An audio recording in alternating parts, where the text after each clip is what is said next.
ካብቲ ዘሰልቹ ፈፀጋን በሰላም ነፃ ዝኾነ ጽሩይ ቆርበት ገጽ ክህልወኩም ትደልዩ ዶ? ንጉሃት ተሲኹም ገጽኩም ክትርእዩ ከለኹም ዝተባላሸወ ቆርበት እንተጸኒሕኩም ከም እትበሳጨው ርዱእ እዩ።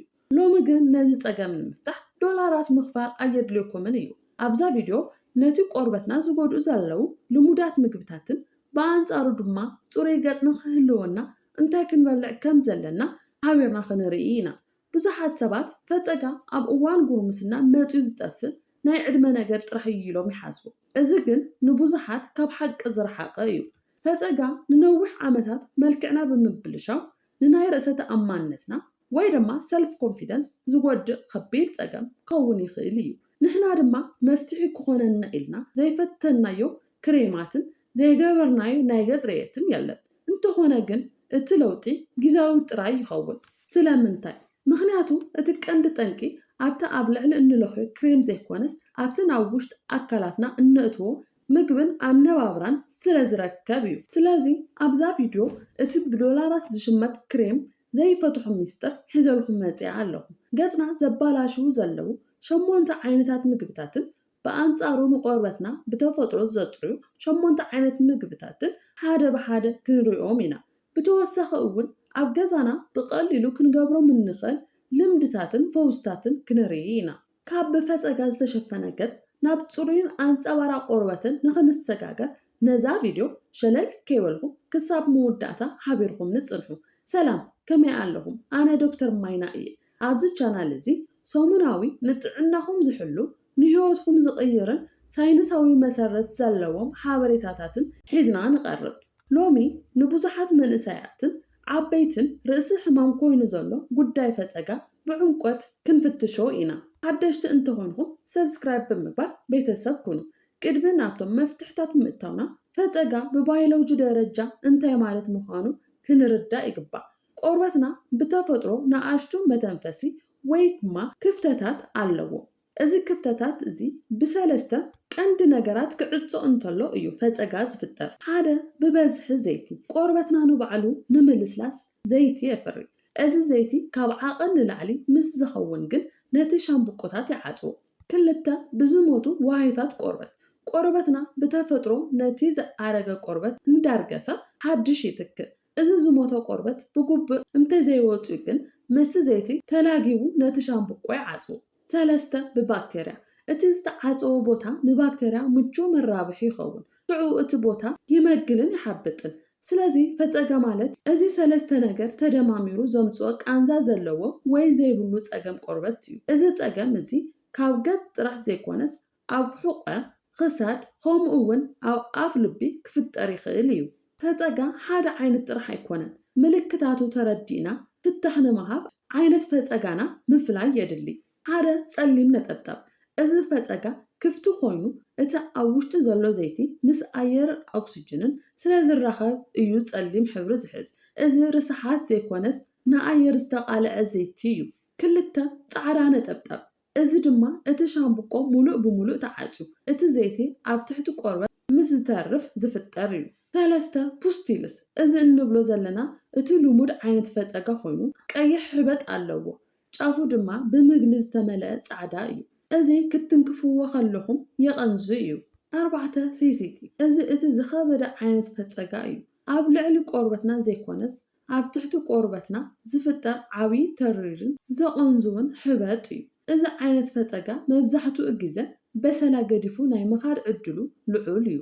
ብዙሓት ሰባት ኩሉ ነገር እናገበርኩስ ስለምንታይ ፈፀጋ ዘይጠፍእ ኢሎም ይሓቱ። ጠንቅታቱ ብዙሓት ክኾኑ ይኽእሉ እዮም። ሓደ ናይ ሆርሞን ለውጢ፣ ብፍላይ ኣብ እዋን ጉርምስና፣ እዋን ጥንሲ ወይ ድማ ወርሓዊ ጽግያ ሆርሞናትና ይለዋወጥ። እዚ ድማ እቲ ቆርበትና ዘይቲ ዘፍርዮ መጠን ከም ዝውስኽ ይገብር።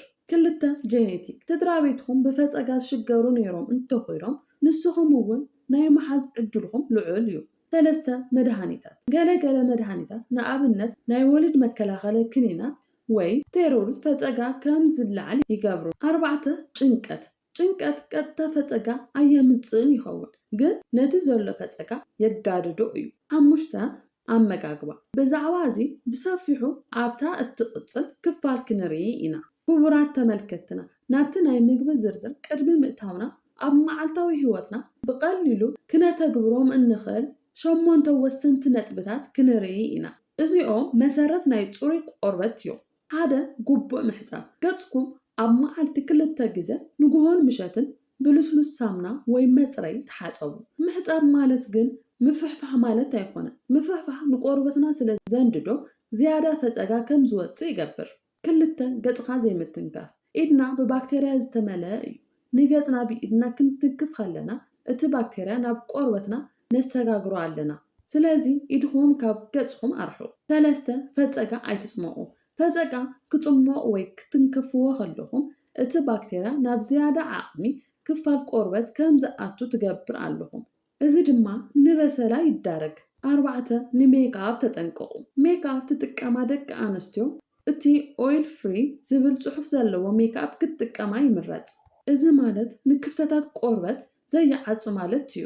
5 ቅድሚ ምድቃስ ሜክኣፕ ምሕጻብ። ሜክኣፕ ተለኺኺ ምድቃስ ማለት ቆርበትኺ ሙሉእ ለይቲ ክባላሾ ምፍቃድ ማለት እዩ። ኩሉ ግዜ ቅድሚ ምድቃስኺ ገጽኺ ኣጽርዮ። 6 ብከላ ፈጸጋ ዘለዎም ክሬማት። ሓኪም እንተይዝኣዝዙልኺ ዝኾነ ዓይነት ክሬም ካብ ምጥቃም ተቆጠቢ። ገለ ክሬማት ዘይቲ ዝበዝሖም ስለ ዝኾኑ ነቲ ጸገም የጋድድዎ። 7 ጽሬት ክዳውንትን መተርኣስን።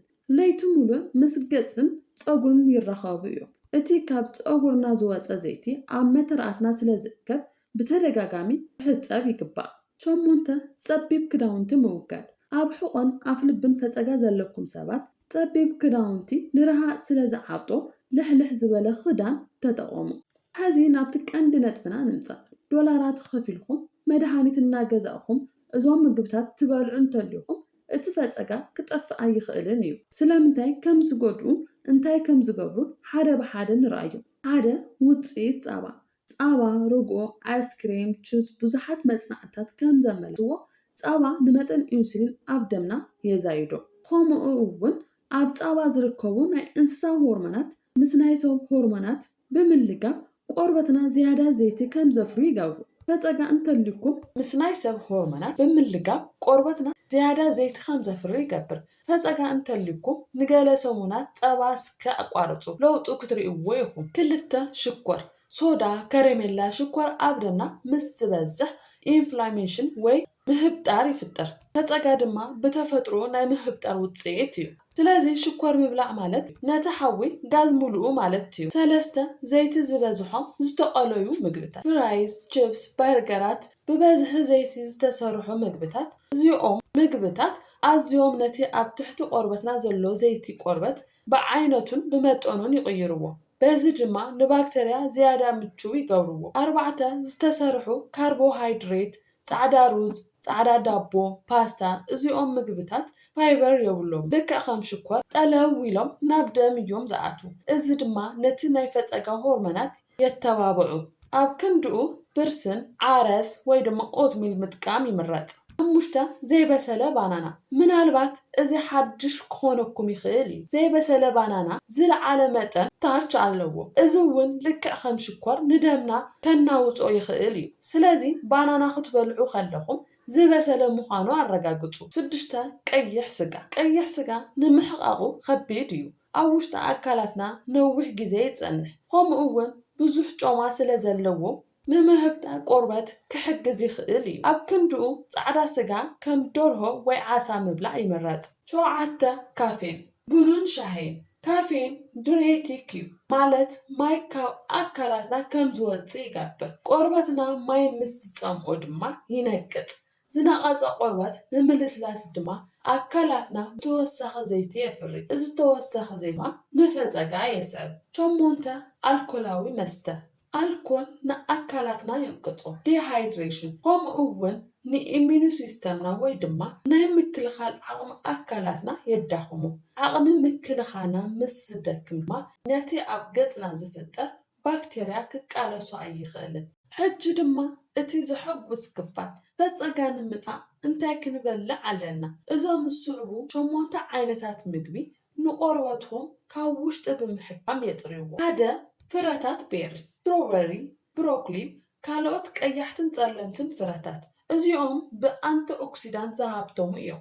أنتي أوكسيدانت نتي أكلاتنا زفتر رسحات يجريوه نمبهتار دما يقنسو نتعنا قربت قطر حادة إيو كلتا جرينتي كاتيجين زبالك أمام اللو إزك أمام إزي نفات أجازمتو باكتيرياتات يقتل قوم أول نتي نمبهتار يهدوه تمشي غيرهم قصتي وتخولو ويدما نتطلق جرينتي فساسي أبقتهم بملكاي كم تونر كتكمو تخولو سلستا ማይ ህይወት እዩ በተደጋጋሚ ማይ ምስታይ ነቲ ኣብ ኣካላትና ዘሎ መርዚ ሓጽቡ ቆርበትና ጠሊ ምስ ዝረክብ ባዕሉ ንባዕሉ ናይ ምህዳስ ዓቕሚ ይውስኽ ስለዚ ብቐጻሊ ማይ ምስታይ ኣይትረስዑ 4 ሓምለዋይ ኣትክልቲ ሰላጣ ሓምሊ ብሮኮሊን እዚኦም ብቫይታሚን ኤ ሲ ኢ ዝሃብቶሙ እዮም ብፍላይ ቫይታሚን ኤ ንጥዕና ቆርበት ወሳኒ እዩ ንባዕሉ ከም መድሓኒት ፈፀጋ እዩ ዝሰርሕ